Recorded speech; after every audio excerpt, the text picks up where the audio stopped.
Believe it or not, the final weekend of the 2025 SEC baseball regular season is officially here. And these are my latest SEC baseball power rankings as the postseason quickly approaches.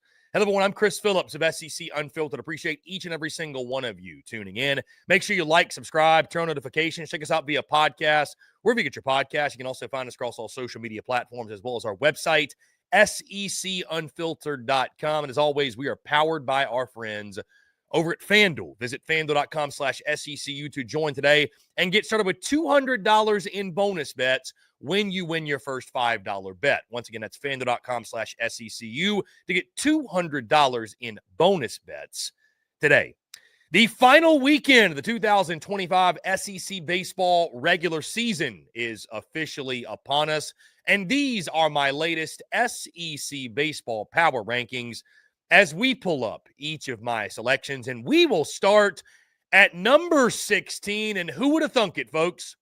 A new team officially in the cellar, and that being the Texas A&M Aggies. A fall from grace that absolutely no one saw coming. And listen, I know there's been a lot of debate on social media. Would Texas A&M really lose to South Carolina? Shouldn't they be in that spot? I don't know. But here's what I do know. You get swept by Mizzou on your home field, who was winless. With all due respect to Missouri, you deserve to be in this number 16 spot. It's been an unmitigated disaster of a season in College Station. Nothing short of a nightmare. And baseball's a crazy game. Could they turn it around this weekend in Athens? Could they go into Hoover, make a run? Maybe. I highly doubt it, but maybe. But as we sit here today, right now, this is where Texas A&M deserves to be for getting swept at home by a previously winless team. And guys, not even just getting swept, but getting belt put to ass on Saturday and on Sunday. So the Aggies at number 16. Who would have thunk it? Preseason number 1 all the way to this spot. Guys, at number 15, I've got South Carolina. And really, guys, you could make this a T16, if you will, because what South Carolina had happen to them over the weekend at Auburn should be illegal in all 50 states. I mean, my goodness, you lose 24-2 in game 1. You get walked off in absurd fashion in game 2, and then get dominated 11-3 in game 3. All they've got left to play for at this point, guys, is pride. And I will tell you this, South Carolina better be careful. Because if Missouri has a big weekend this weekend, they can spoil Mississippi State's season. And the Gamecocks get blanked at home against LSU, who you know is coming in for vengeance to take on their former skipper. We could be having a conversation of South Carolina finishing dead last in the conference. It is still possible. So, South Carolina at 15 going nowhere fast, but it doesn't sound like Paul Maneri is going to be going anywhere anytime soon. Guys, at number 14, I got the Missouri Tigers. Credit to Mizzou. Credit to Carrick Jackson and company. That team had every reason to mail it in, to quit. Who cares? Season's over. That team kept fighting, showed resiliency. I give them credit for going into College Station and doing what they did. Carrick Jackson is the right man for that job. They'd be crazy to move off of him. If they are willing to at any point just invest a little bit in the baseball program. You never know what may happen. Missouri could actually gain some respectability. God forbid, challenge for a postseason berth. But I know at least for one weekend, fans of MIZ really proud of what that program did, what that team did. Deservingly so, moving up in the power rankings this week. Guys, at number 13, I've got the Oklahoma Sooners. Really tough weekend for OU, getting swept at Kentucky. I mean, guys, there's really no way to sugarcoat it. Just a bad series loss. Bad weekend for Oklahoma. I mean, they're kind of like a Kentucky who they just played. Really scrappy team. I think their ceiling, right, when Kyson Witherspoon's pitching well, I think still one of the best aces in college baseball when he's pitching well and they're winning that game 1. They got some guys in the lineup that can hurt you, but that was a brutal weekend. I think all but killed their hosting chances. So they welcome Texas to Norman this weekend. I think that's going to be a fun series, but I think a big-time missed opportunity for Oklahoma. I think when they look back on this season, barring making a run to Omaha, I think they'll look back and say, it was an okay year, but a missed opportunity based off of where we were and where we ended up. Guys, at number 12, I've got the Ole Miss Rebels. Ole Miss drops 2 of 3 at Mississippi State. I mean, listen, no shame in losing 2 of 3 at the Dude, but it certainly is a gut punch. Losing to your rival the way they did, your rival who does not have a head coach, by the way. Ole Miss is just a team, guys. I've been saying it all season, but it's true. They're just really hard to figure out. Really up and down, really inconsistent. You know, you like the 1-2 punch of Hunter Elliott and Riley Maddox. They've got some guys in their lineup that can hurt you, but it's just there's no consistency with this Rebels team. And I would say that weekend in Starkville probably killed their hosting chances as well. You never know what can happen. Final weekend, obviously. But, I mean, it just a tough last few weeks, if we're being honest, for Ole Miss. So I don't really know what to make of the Rebels. I think their ceiling as a team probably is a super regional. It might even be just getting out of a regional. I don't know, depending on where they go, what the matchup is. Disappointing weekend in Starkville for sure for Hottie Toddy. Guys, at number 11, I got the Tennessee Volunteers. Boy, did I ever get acquainted with Vol Twitter over the weekend. And I want to say this to all the Vols tuned in. It's nothing but love. I'd love to see Tennessee in Omaha. Guys, I mean, I love following Tennessee baseball, love what Tony Vitello has built. I think it's good for college baseball. I had my comments over the weekend about Andrew Fisher and the game policing itself and the theatrics after, and I stand by every single comment I made over the weekend. Yes, every single one. That being said, it was a baseball take. It's nothing personal against you. It was just a baseball take. And one of the reasons I had the take I did, especially about, hey, cut the bullshit and start playing better baseball, is because it's frustrating watching Tennessee not play better baseball because you know what they're capable of. But here's the question I now have. Tennessee, losers of 5 of the last 6 series. And I have so many people saying, they've got 39 wins. What are you talking about? I understand how many wins they have, but they've lost 5 of their last 6 SEC series. It's not really me you're mad at. It's the team you're mad at and the way that they're playing. My question for Tennessee is this, because I believe in hot, cold, hot. I just don't know if Tennessee, if this is a cold spell for them or if this is just who they are. This might just be who Tennessee is, guys. Bad defense, inconsistencies in the bottom half of the lineup especially, uncertainty in the bullpen. It might just be who they are. I'm not saying Tennessee's a bad baseball team, but the expectations and the standards have changed in Knoxville. They have. After winning a national championship, it just does. Will it surprise me at all if Tennessee goes into Fayetteville and wins this weekend? No, it will not. Will it surprise me if they go on a run in Hoover? No. Will it surprise me if they go on a run to Omaha? Guys, no, it wouldn't. It really wouldn't. But right now, this is where Tennessee belongs. They're a very average team right now. I won't go below average, but they're very, very average. Middle of the pack-ish SEC team. And again, not saying they're a bad team, but I just wonder, that's my question. Is Tennessee going to come out of this? Is it going to turn? And we're going to say, hey, they just got cold and we're going to rut and got out of it? Or is this who Tennessee is at this point? Is this just who they are? Do we have to accept that? Guys, at number 10, I've got the Kentucky Wildcats. Kentucky's another team, guys, where you don't want to give them the credit, I feel like, as much as some others. But every single week, here they are. There they are. Just a tough out for everybody. Kentucky certainly strengthening their resume. Going to be a strong 2 seed in the regional somewhere. And, guys, I didn't even mention that about Tennessee, by the way, going back. I mean, they've essentially almost played themselves out of a hosting bid. They could still host, but you got to go into Fayetteville and win. So, very interesting. Kentucky, though, I think firmly is a 2 seed. But Nick Mingione's club, I mean, I don't think anybody wants to see Kentucky as a 2 seed in their regional. Just a really tough out.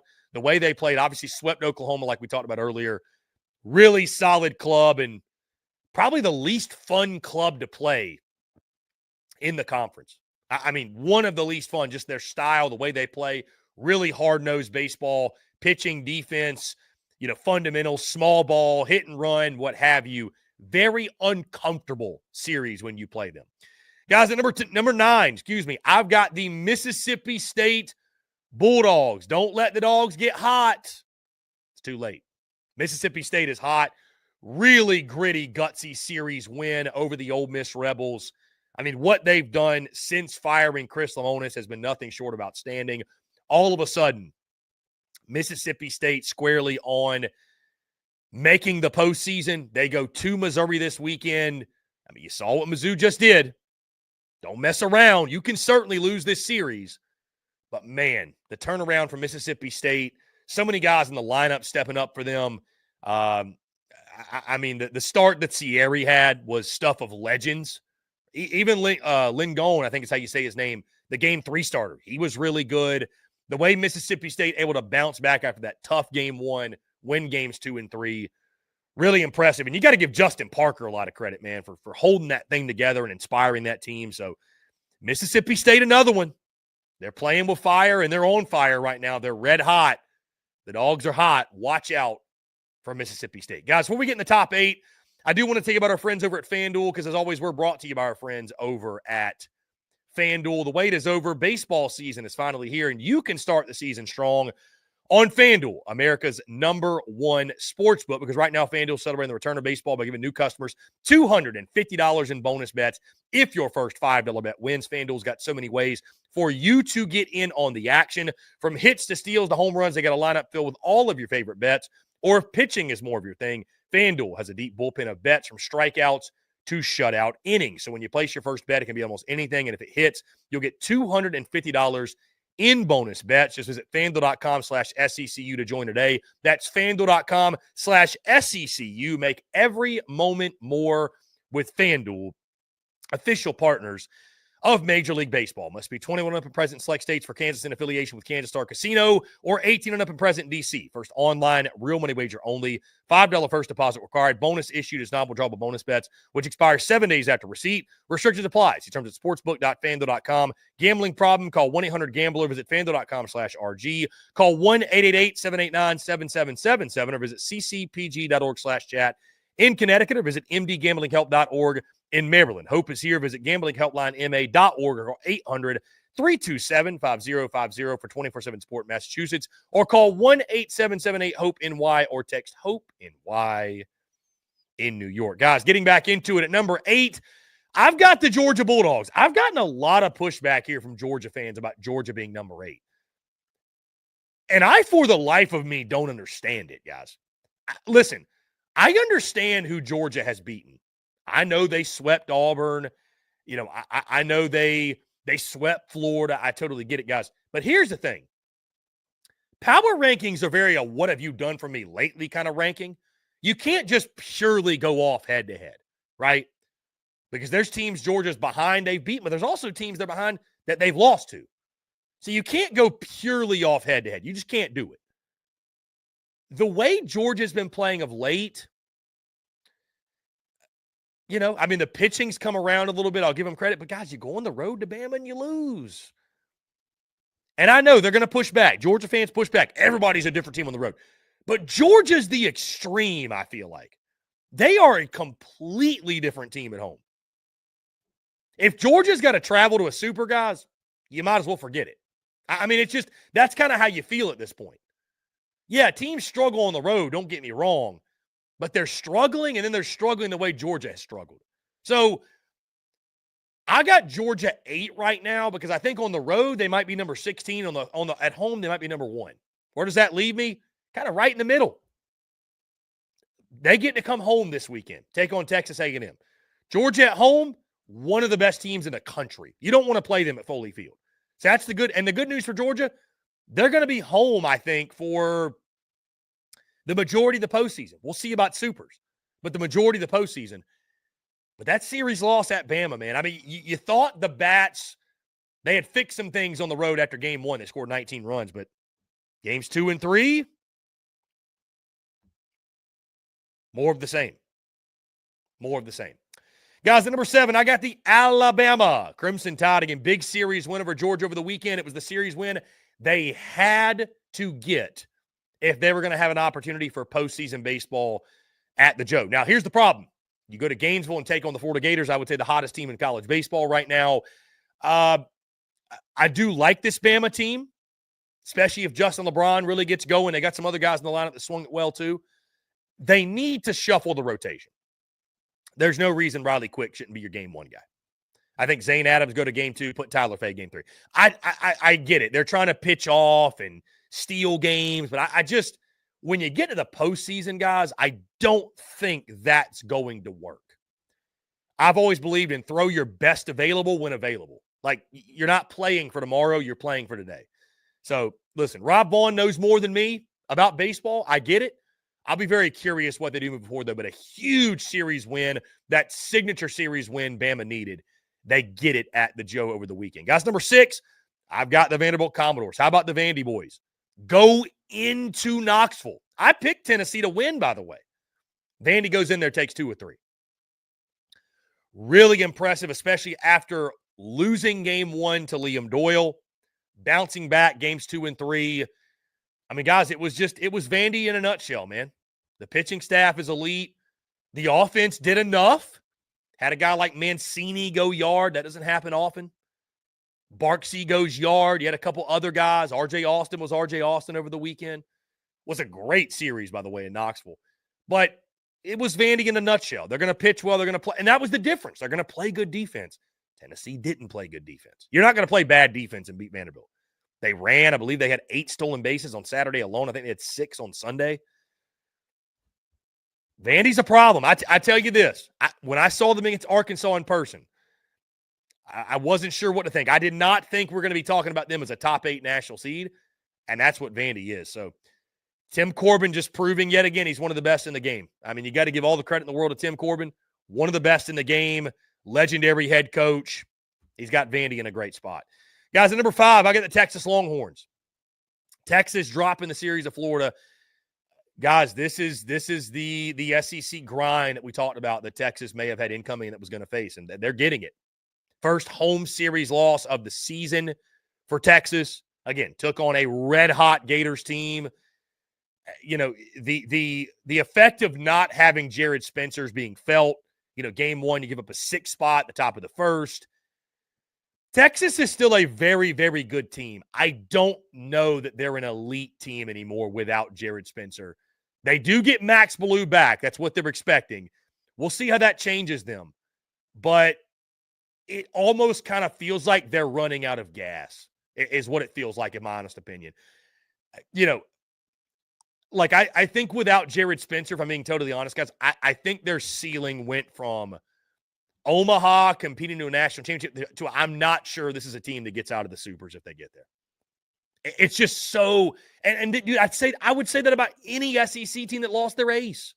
It's just so hard to win going in the month of June without all the horses in the stable. So Texas is still a very good team. It'll be very matchup based, obviously, but they're getting humbled a little bit. Huge. And here's the thing. I say all that, still got a chance to win the conference this weekend. You gotta, I just think for momentum purposes, yeah, one in the SEC, but momentum purposes, man, you really need a good showing in Norman. You go into Norman and drop that series, and I don't care if you win a game and you're SEC champs, you lose that series in Norman, going to be trending the wrong way, that's for sure.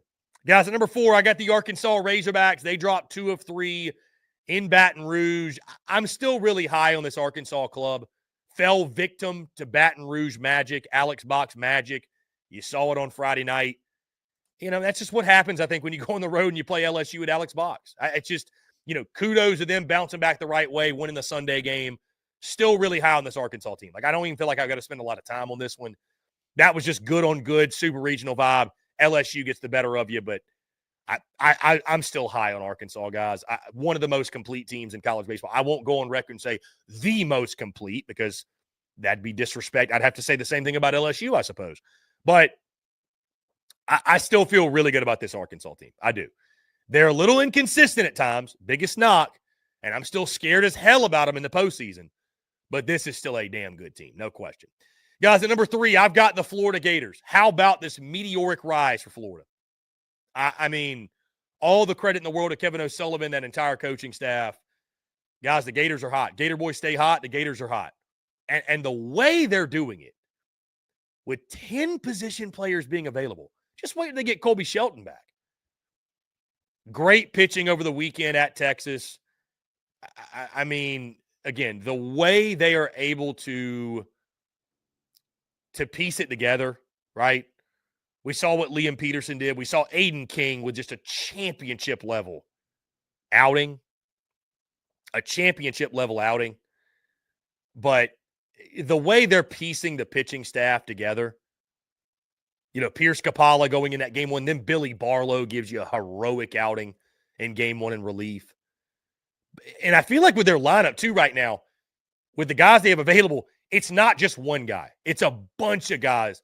It's Bobby Baseball, Bobby Bozer. It's Luke Heyman. It's Brody Donay. It's Brendan Lawson. It's a bunch of different dudes that are stepping up. The way they've been able to overcome the injuries, I don't think people talk about enough all the injuries they sustained.